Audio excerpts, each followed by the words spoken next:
cùng tập à fan art mình đua sắc khen cùng tập cho này đó cái lệ cái hay ka monthly challenge mi tur pa kala draw lo char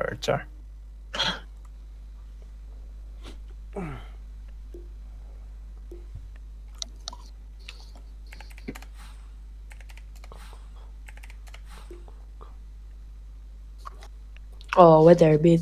ha camera click đó click kan ka click lo thế gì phải hadit third game đi xí nga nằm phải hiện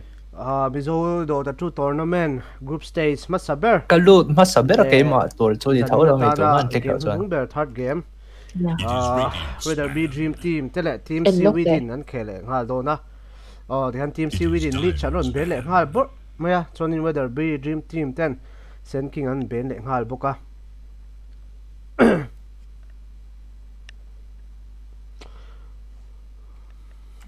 lo se thiam lok Radiant's turn to ban. team seaweed lamin MST atrophy aura level 1 la underlord an ben sakani Dire's turn. chonin respect ben la zam le na signature hero troll an ben saka eting en chan don le team C within an hero pool hi Jorain jaran ron chan chuan kat ro sang art spirit in an chan tat mai ai le chu dik to azia deu engen chan le don hei chu skill level ngai sang hero nia mo nom deuh tong camera chu control tu kha AFK lem kha 10 seconds remain. tu nge control po an shelo tôi control cái điện thoại lao đi tôi đã hết rồi control kan in thelo mo camera hay spectator chưa kha din lo soi be nga kha ju free camera kha man she lo free bo camera đã khai là hết rồi hetlama miscommunication lo om dewa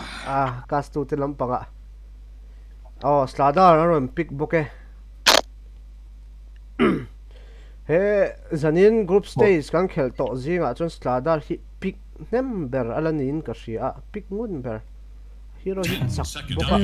lobby đang ngã bốc khăn lắc mà game khóc danga này bo khanin slada him mun lol maya a hero hit It is Chaem boka Radiant's ban. tihan so il make la in team C with lamin snapfire ram ben vele boka chuan whether be dream team lamin shadow shaman clockwork inaron neng lawa response sa stardar ngin nge an ben counter ben rubik an ben ne rubik hi ti thei hi nga khop me le na hi chak khop me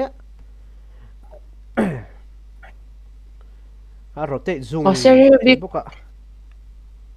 Rubik an ben na chan tur Art Spirit 4 ang nita se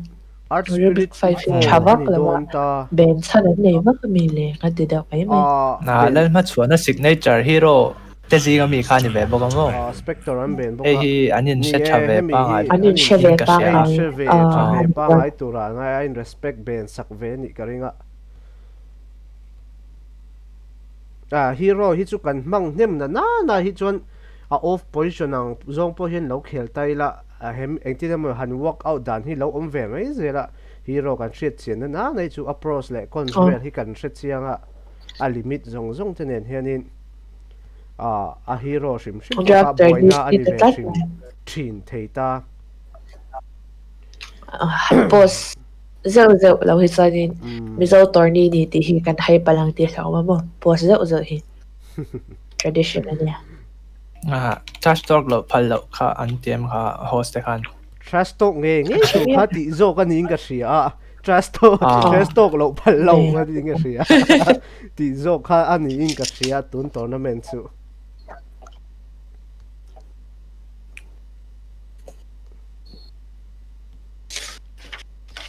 film thu te kha in discord ate khan kan soi me me game topa tip la nei te kha chu kick tu te khan kan ti wanga tu tiang ve chu nia trash talk kha chu rem ti vek ania Radiant's turn to pick.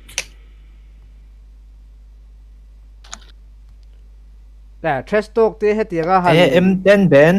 am an ben Ingat Medusa hay khan chu ben saka last disrespect game leo khan reo nge sak moni. ni nge tu ni team seaweed game an lo en nge whether be 10 dream team te hian seconds. last game an Medusa kha a bon rem rem khop 5 maya seconds an remain. tum pe to lo ani na langa ama Dire's seaweed turn a mi to du sa pick. han ran pen oh na nice oh stalker ron Stalker. pick vele Oh, tlat hay mai chu he ron pick pa khop mai. Kimi elo khi tha in tm hemi whether be dream team tena shadow shaman 10 hi post 5 seconds ni nge remain. yanga clockwork hi post 4 ani yanga hemi support duo 5 han seconds. reveal kha ringot mai hi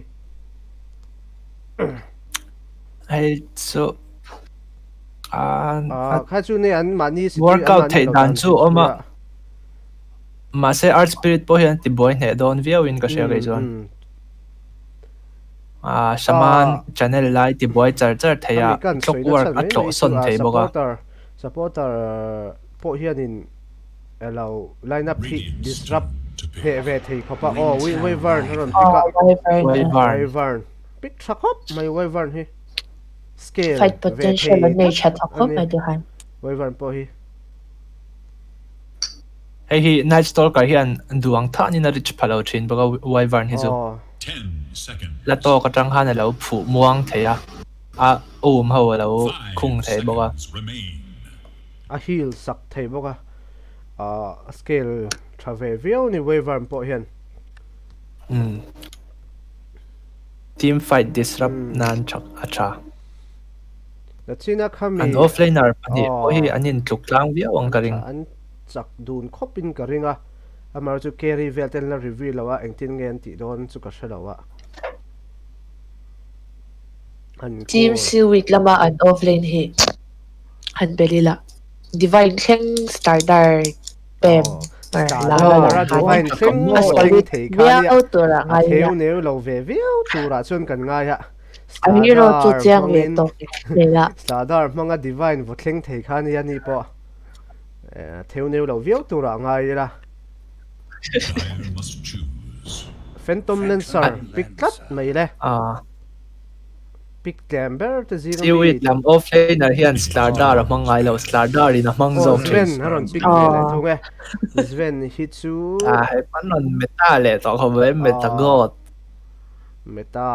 PL hi questionable khop mai ma se PL hi Slardar tun englawa spell na nan ting e shim mani. shim hianin pick Clam zinga mi ten ni 10 lawang ti seconds ani remain. mai thea ka soi sual thei boka pick professional lo la emi 5 pap game a seconds. shim shim po hian pick hi tam lut tuk lawin ka hria PL hi Ah. amar su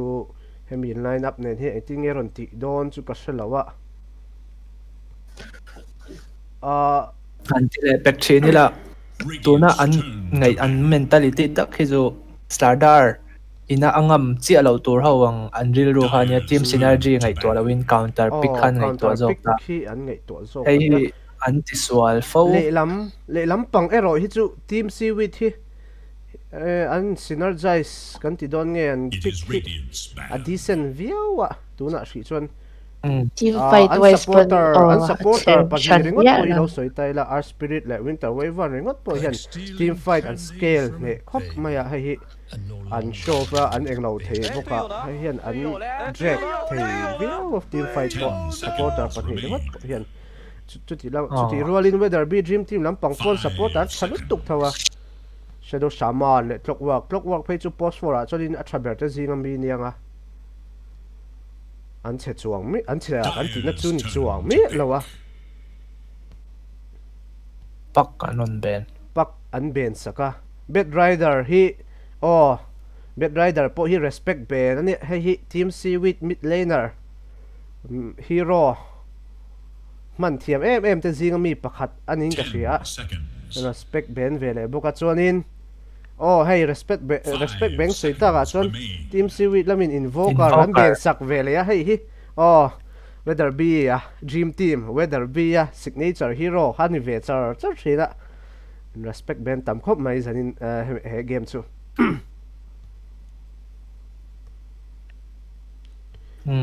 pick enge tur an whether be dream team lama an pick le the nia ka thia chu rain aron voice spirit an ania voice ma spirit aro chu aron pick khal tatlat maya team cha seaweed ati lamin engin nge aron chang le don le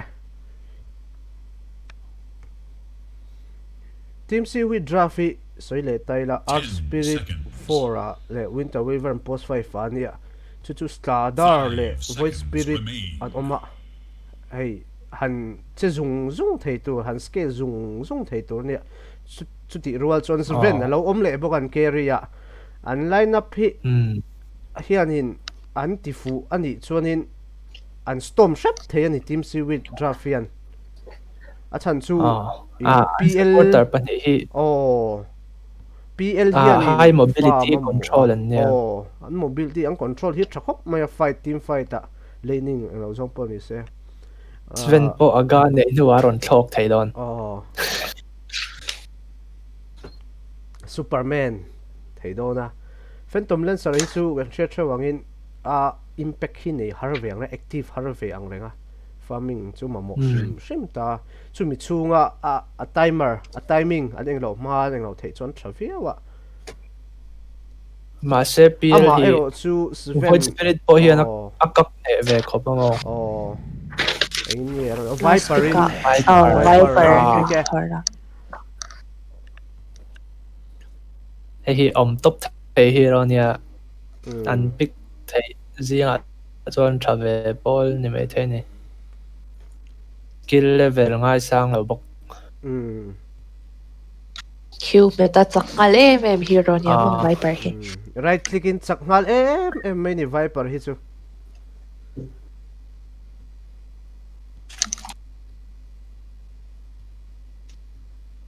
Void Spirit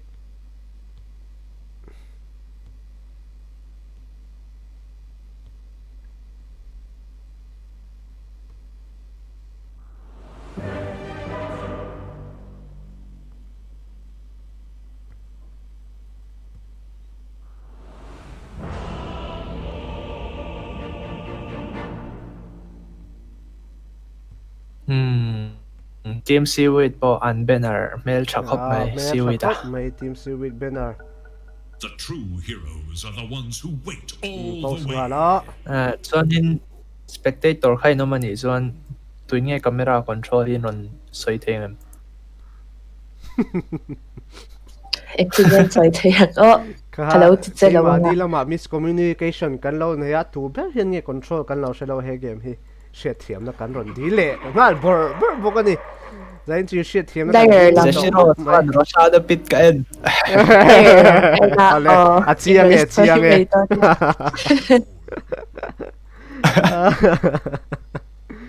le tinge starting item radiant nama nice stalker hianin traditional view ipoitengo self chuan quelling chuan shadow shamana po lo viawa viper po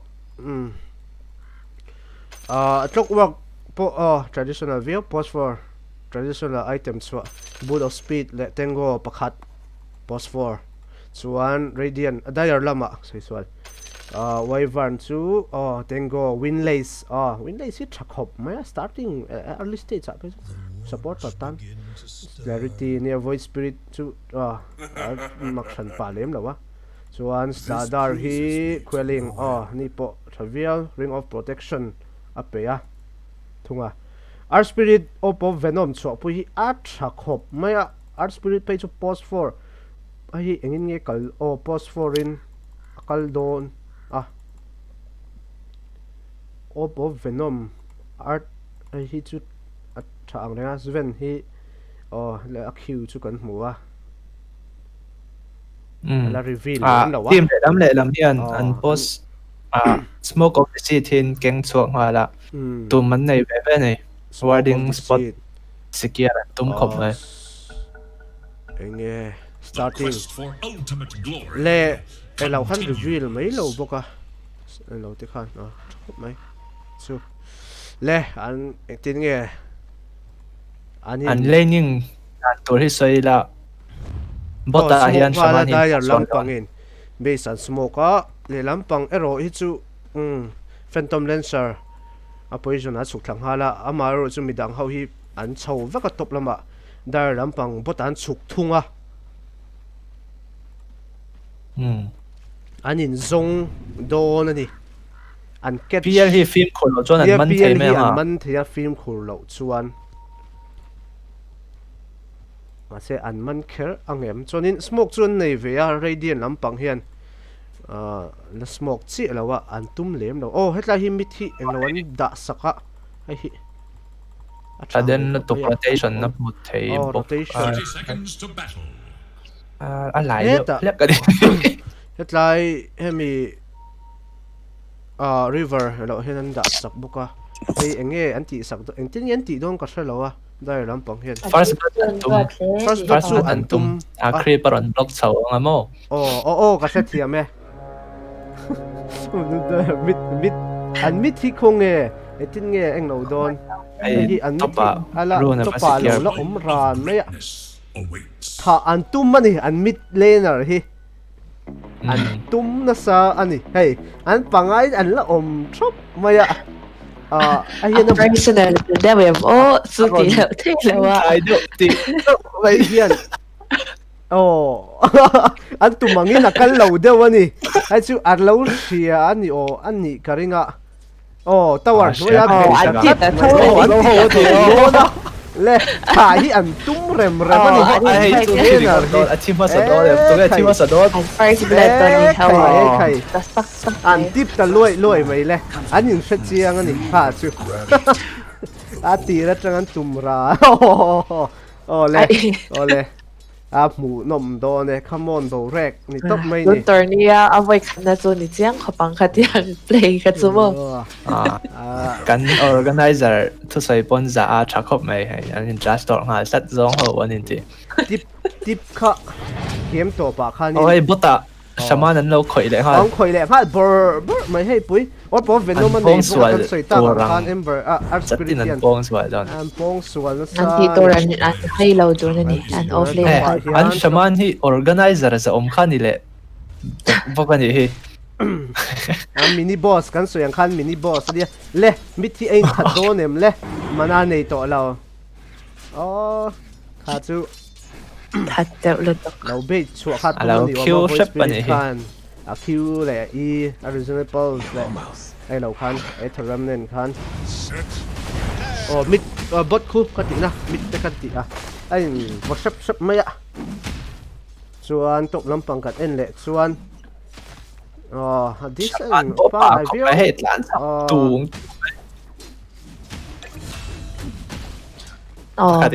shaman hi hemi damage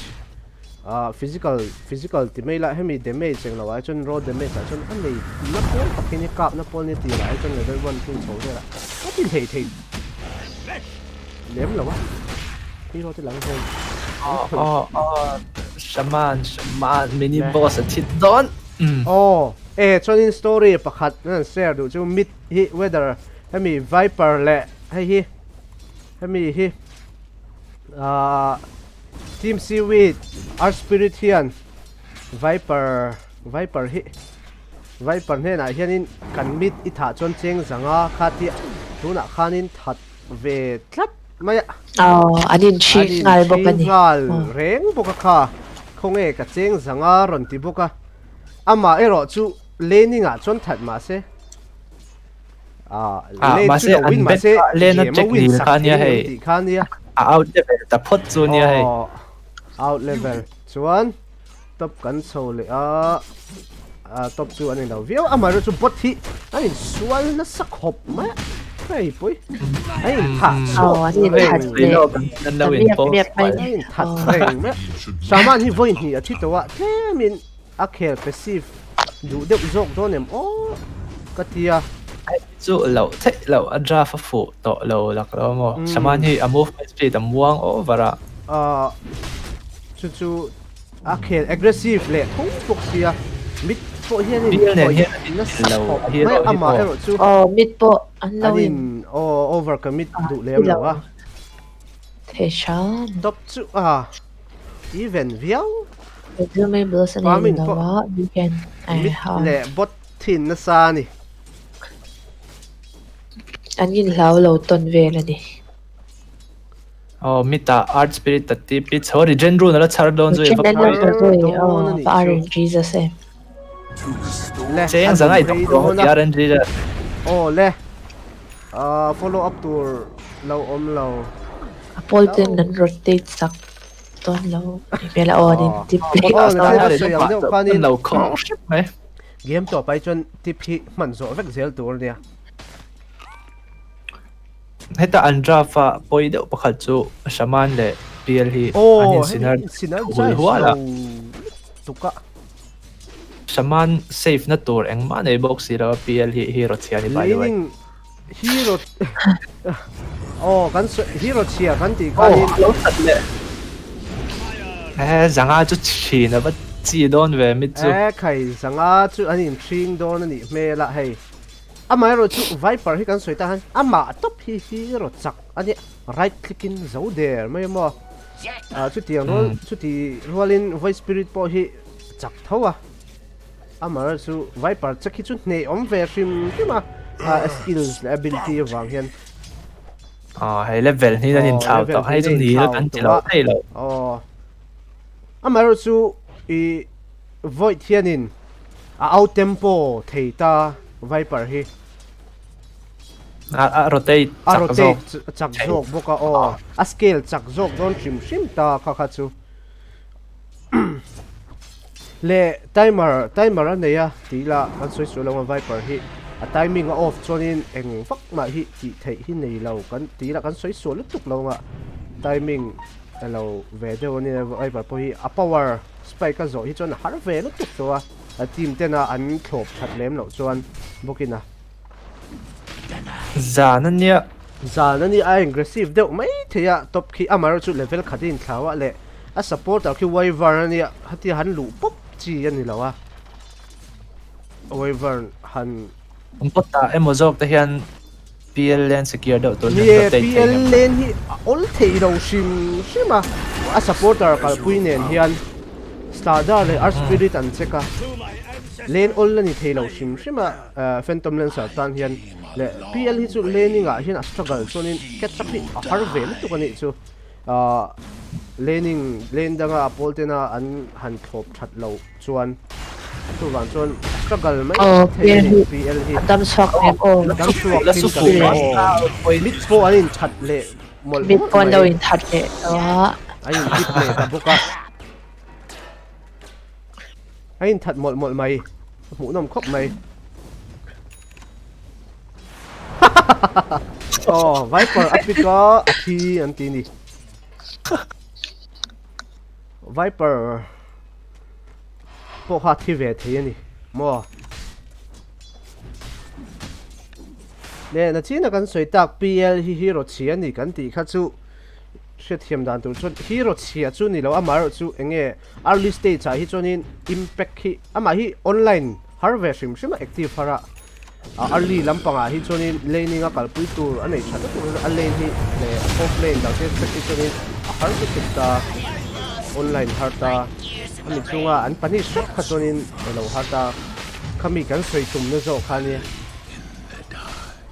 hemi hard runner fi atwar le tuk wa hemi an hard hemi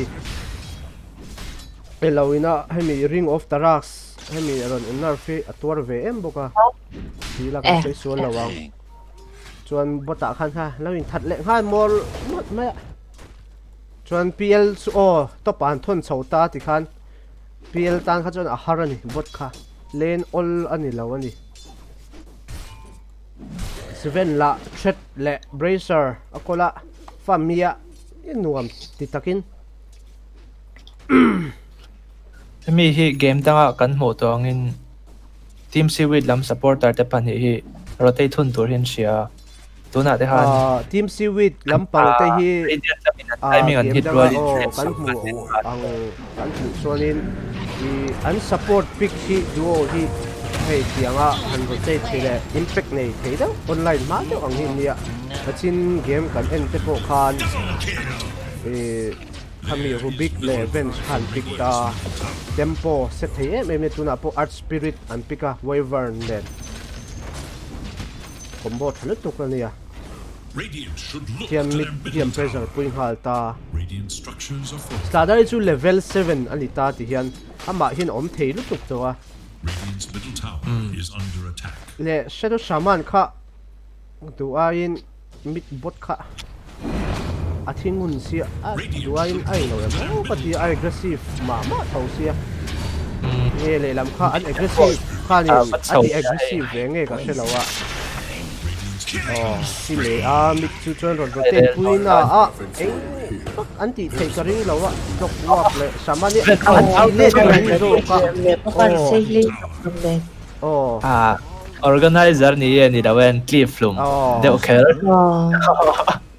mini boss an ni khan ngai poi mo vak lo chi ve thei chiang en ti ni kha chuan bot hi chu ti hianin assault in out level to sim sima starter te ka ti ka soi so nice stalker hi ten ron rotate thama se level ni ne in thlau ba ka item in thlau to Radiant's middle tower a har tho do na nice stalker tan amar chu phantom lancer pingel struggle ang ka chun a struggle khel lo nga ani mai ya chuanin tlemin PL kha a farm thei deuh zo nga ti kha ni mai ya abak chu chu tinga han difference kha om lo wa mit hi a thata a thi boka voi thuma that to a voili thi to boka rotation ania a rotation ya mit tower hit la de mai ya chin rotation ne bota hin al spirit at suk thale ya ko khu tha an tum ani amaro chu an theian an tha me an sia ni chu chun thật anh đi đây là cái đi tàuกันเล่นที่ไหนอ่ะดันเราสร้างอ่ะโม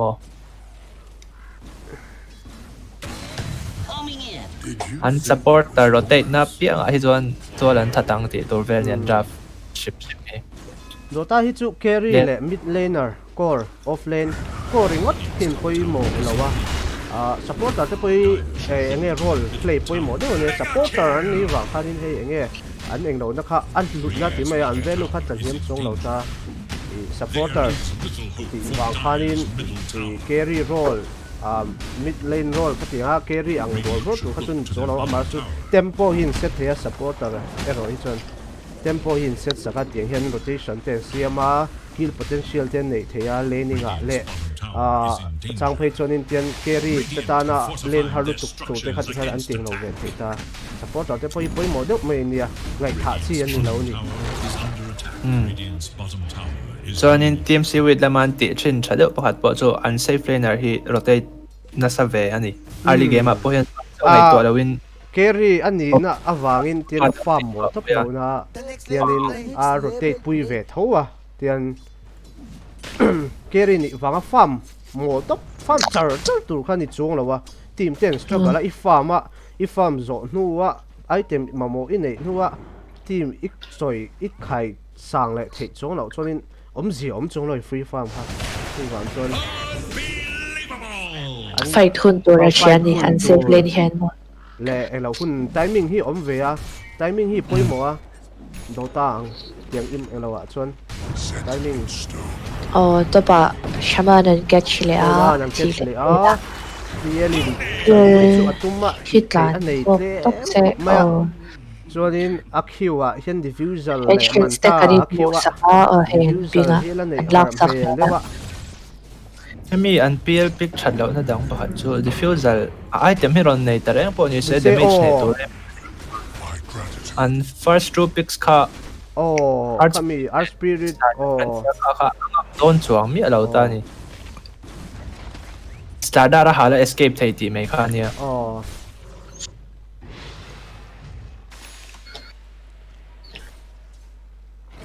le tuna hemi god lead ti 8k hi a surprising lutuk lawa chan chu hemi team seaweed drafi and shimila art spirit Sven art spirit hey tuna kan muang hian art spirit Sven starter void mitapo void spirit chon wyvern ania early game storm thei em ania Radiant have a fortified their surprising vak structures lawa against hetia attack. an god lead nei po hi chan chu le lampang hi carry anila Phantom Lancer nia late boomer in any chu ani chu Viper late hi carry ni chat tawa sape Viper hian threat sa pe ya ai hi Guardian Grief Vel nei da call deuh ta jok se working out ani top sen team tan chan sa tha jok chorania achan chu slarda ra hal te po dispel na tura nei lo top khajuan aral chak ve don Viper po ni ma se hey traditionally am tech hin ang chu ni ta power but amar chu magical a kal hitan Viper hi chu yes dia base chu da ka sa tu na po ala talent ya life steal la so life steal chat chu chu ni aspect chu boost don ne ya steal sa abil tum ne hin ka shalo le kha chu a traditional build ve do bok le yeah so kan ya he Viper ko man thei lo chu hi Viper chu o thi ta sa ma PL ron PL hi a farm thailo khop me to pa hian tower hi la nei ma se tla trepa baka an jungle hin control top me a team seaweed lampang hian top ania ma bottom jungle control ne khop ai ne an word line nei na po hian in an om hlei thailo wa an jungle a hian an farm ani no me hey stack ve la ni o me hey an stack ve la an mani an jungle lama an farm boka an bet ve ang reng khop mai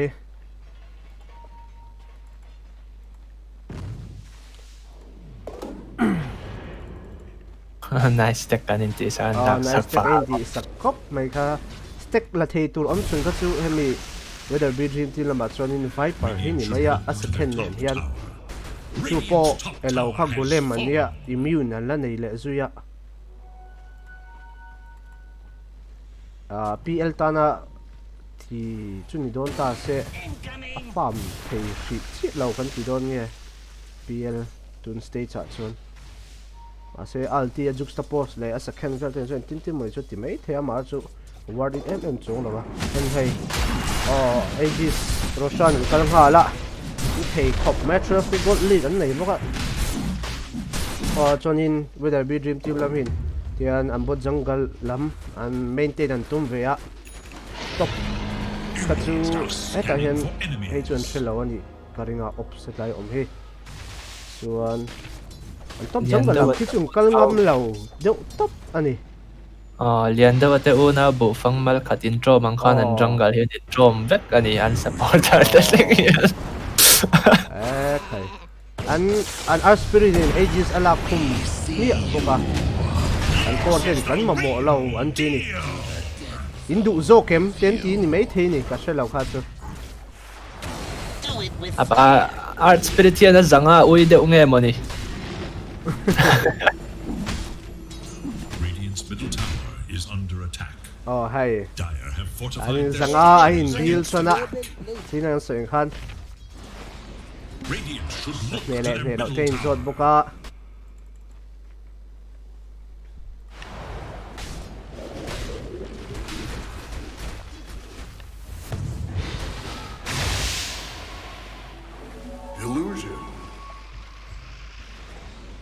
but khun catch dona an tum mani Aegis our spirit Aegis nei na ron lum thla a Viper in a pose lek katia void spirit hi tha thei nge a ring nge astral step chula nei ya void khat a second ala nei boka a tha chu ka ring lawa void spirit hi chu art spirit a hian chan stardar a hian chan ru an in ti me kang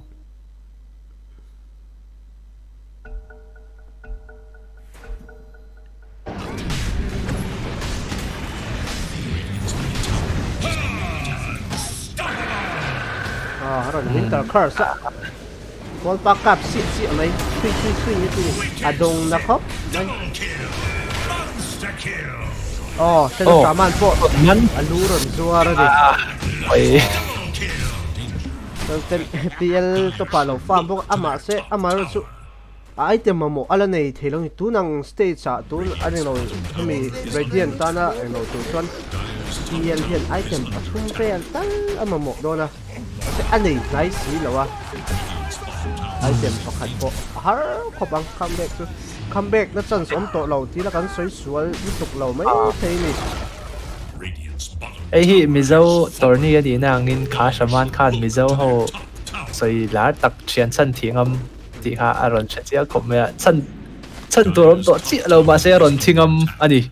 e ma chu ni ka dam ya bu zak bi lo thei nem tin aron thi ve ni om tak ani me di la po kal se thian te zui ve duang tiang ve khan ya ai pe na ro bu khop mai อ๋องั้นนินกอมไงบอกกันอย่าง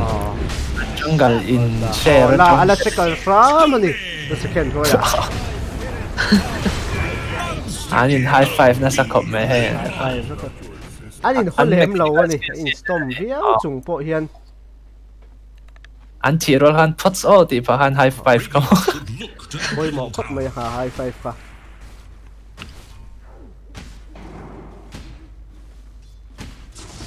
Radiant's middle tower is under pages la kol ran boka art spirit in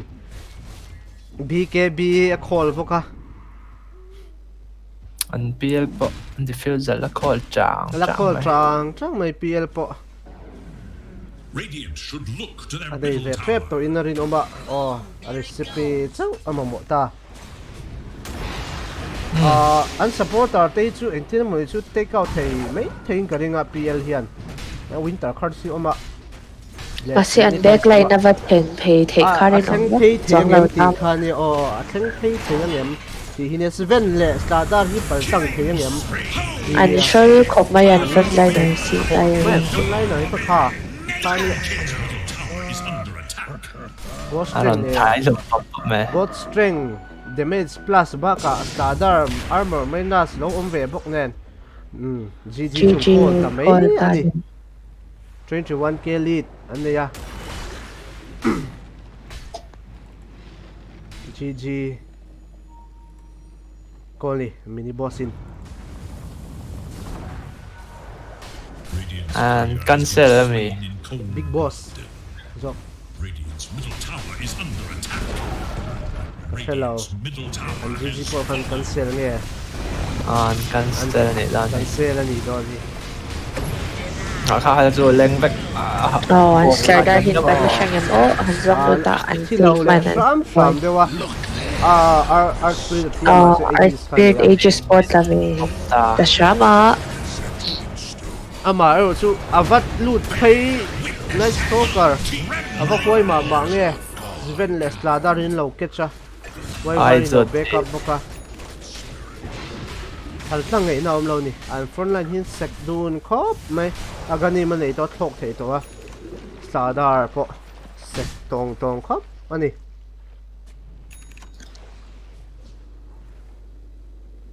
เล็งสวลแก้ว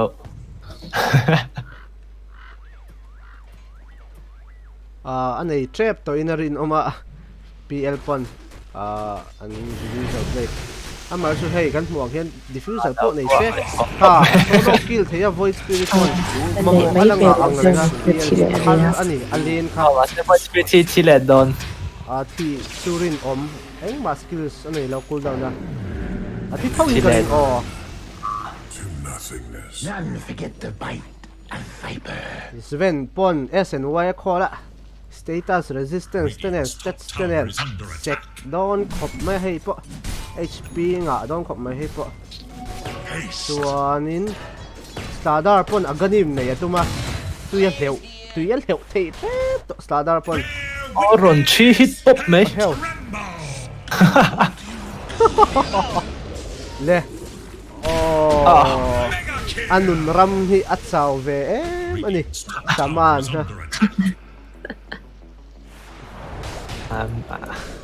ha saman chu bracer han pek ngiel po hianin hero hi squishy ve so thui vak lo ani ale an tum pui te nen en pay chan mo tum pui te hero en nen hi chonin target om dem ania scale sang to lo to ka lem lo ni voi som pa hi hi po hi an target dona aku ได้จน ma เด็ก se ไอ้ยะ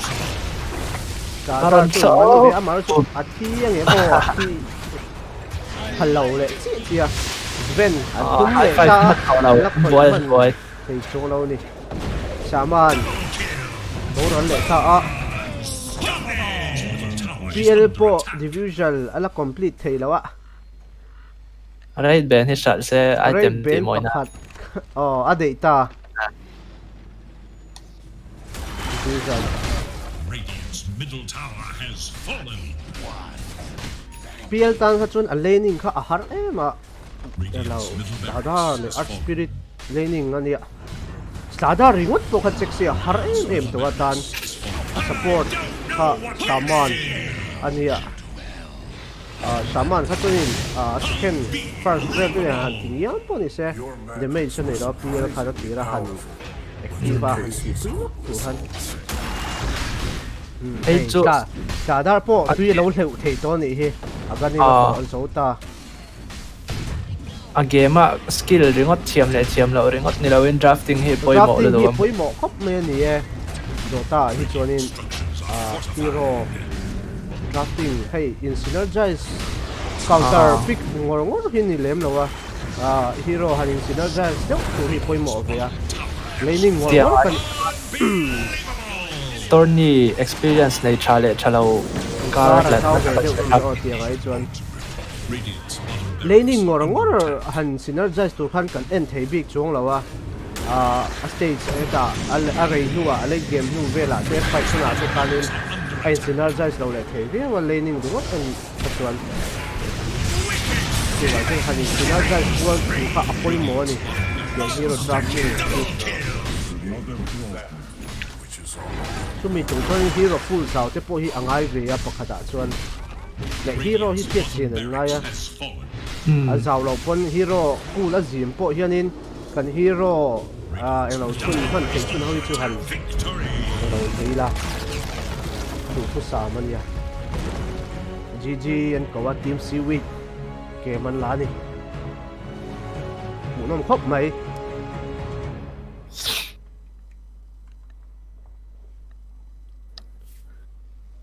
stop fail ko mo anin storm khop mai Boring vele.